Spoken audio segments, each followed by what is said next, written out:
welcome to the Religion Chat Show. Today we will be exploring Buddhist begging bowls and monk robes and addressing how these objects as a material reality make connections between the lived experiences of believers and the sacred. In answering this, we will connect these objects to Buddhism's variants, beliefs, sacred texts, and personal devotion. But firstly, what even are these objects and what are their historical significance? Buddhist begging bowls are used by monks to collect alms, which is money or food, from the Sangha. Historically, they originated with Buddha being offered a bowl of milk rice when meditating under his Bodhi tree. This gift caused the Buddha, who at the time ate very little in his practicing of austerity, to realise that without food, he wouldn't have the energy to achieve enlightenment. Buddhist monk robes are the garments worn by monks and nuns consisting of 3 layers, made from discarded or donated cloth to ensure no waste. The robes originated with the Buddha asking his chief attendant Ananda to design a pattern for a robe.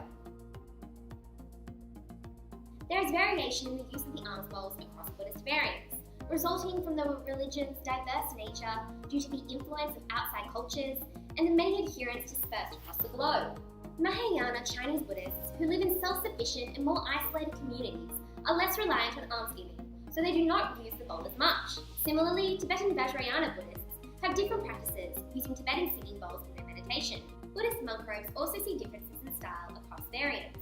The conservative Theravada Buddhists wear the traditional robes of 25 centuries ago. The more progressive Mahayana Buddhist monks wear a wider range of colours and designs, but only for meditation and ceremonies, for practical reasons, while the Tibetan monks have different rules for clothing and include hats and capes.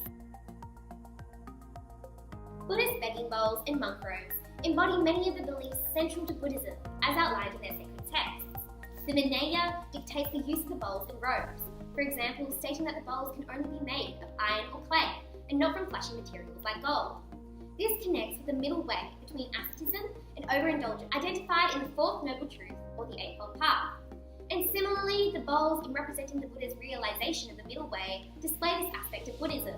The simplistic and recycled monk robes also demonstrate this modesty, as well as the rice paddy pattern representing the unification of adherents. Additionally, some begging bowls are constructed with 8 pieces to resemble the Dharma wheel and the Eightfold Path that again informs Buddhists' worldview and actions. The bowls also demonstrate the concept of impermanence, or anicca, with a rule decreeing that monks cannot keep the food beyond midday, so that every day begins anew. The involvement of the laity in manufacturing Buddhist robes and donating food to monks also demonstrates the significant idea of karma in Buddhism, as these people are attempting to do good so that they can be reborn into a better life and eventually escape samsara to achieve nirvana. The use of these objects in adherents' lives also exemplifies their commitment to the 3 jewels, Buddha and Dharma and the Sangha, with the taking of the robe being an expression used for entering the Sangha. The bowls also symbolise the Sangha in uniting the wider community as they willingly provide for monastics. These items' importance and the connection between their use and Buddhism's beliefs is stressed in the sacred texts, as well as the Pali Canon describing the care and use of the items. The Lotus of the Good law states, for the sake of bliss, they put on reddish-yellow robes, highlighting how robes are important in distinguishing monks as teachers to help others achieve nirvana. These objects are also inherently linked to personal devotion and expression of the Buddhist faith. As discussed, Vajrayana Buddhists use the bowl in meditation to increase mindfulness, relaxation, and stress reduction.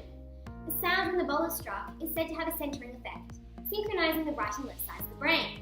Outside of this use, the bowl represents generosity through being involved with the reverent practice of donating to monks, and this helps Buddhists to understand their faith and apply it with puja to achieve enlightenment. Monk robes are also linked to puja in being these deeply symbolic garments worn during ceremonies. So, tying back to today's question, these objects connect the lived experiences of believers and the sacred by bridging the gap between the practice and expression of Buddhism and the beliefs the religion is founded upon. Buddhist begging bowls show this as physically they are used in meditation and to collect alms, but they are also ingrained with Buddhism's history and numerous principal beliefs. Likewise, the monk robes connect these concepts by distinguishing monks and nuns, but also connecting to key beliefs such as that of the middle way and impermanence. Hope you enjoyed yourself on Religious Chat Show. Until next time!